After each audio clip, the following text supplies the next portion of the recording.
Here we are with part 3 of the studio reveal. It's only taken me like 512 times to try to record 15 minutes of video for you all. I'm special like that.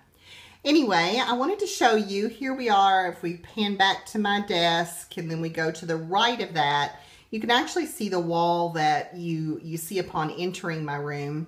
I have 2 framed chalkboard pieces that I had cut at Home Depot and put into frames that I bought at Michael's for really almost nothing. They were 60% off, and I think they were less than $15 each.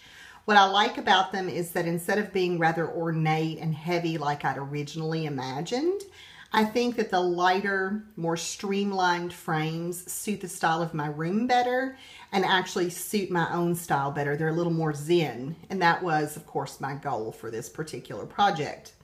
While I was at Home Depot that week, excuse me, I also had them cut a piece of plywood to use as a tabletop for my sewing machine center. I want to actually start using my sewing machine. So what better way to do that than by having it out and accessible at all times. I'll talk about the items that I have stored on the left-hand side of that tabletop at another point. But let's just say that those are either things that I don't have another home for or they're new product. In the drawers underneath the sewing machine, I have stored all of my stickers, and I have separated those by theme, so I'm kind of excited to see how that works. And in the cube that has a door, I've actually put my Cuttlebug and all of the embossing folders and cutting dies that accompany that. I wanted to put my Quick Cuts tool and all of those dies in there as well, but I can't find them. So I'm not sure if I gave those away or if I've put them in long-term storage or what in the world I've done there.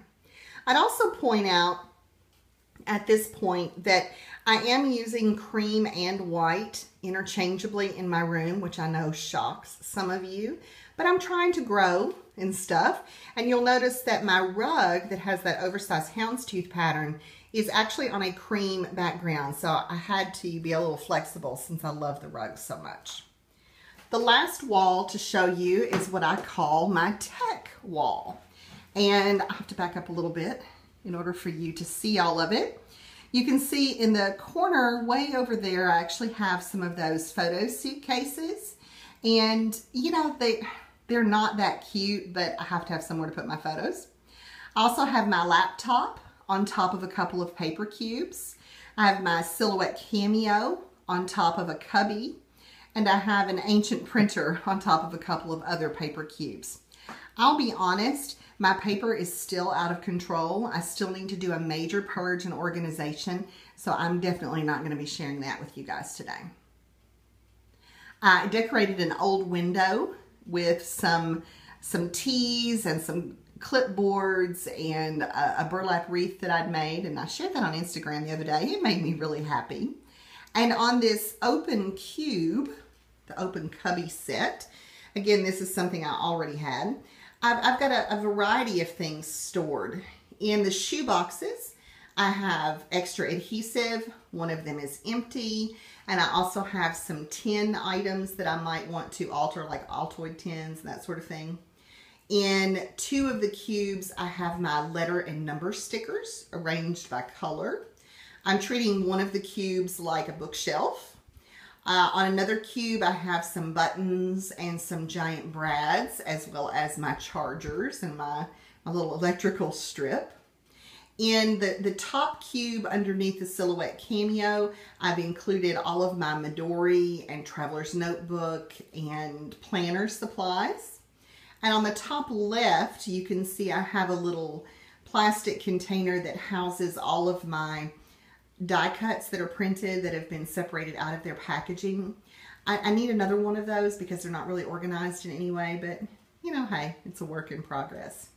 I also love this spot in the room because if you'll look at the floor, this is the spot where I have managed to de-stickify the floor completely.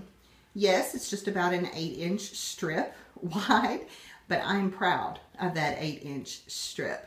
There's still some sticky on the rest of the floor.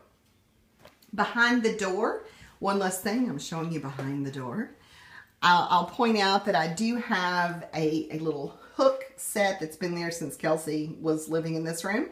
And I have a basket hanging from part of it, which is housing a project that I want to do. I want to make a garland for my room. And I also have my fun shopping bag from Paris from one of my favorite stores, BHV.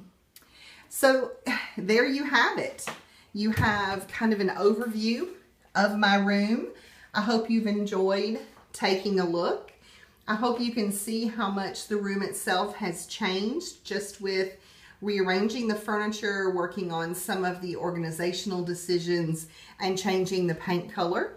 I'm super excited to get busy and to actually make some things in here. So stay tuned for some more videos about organization and about getting crafty. See you guys later. Thanks for sticking with me. Bye.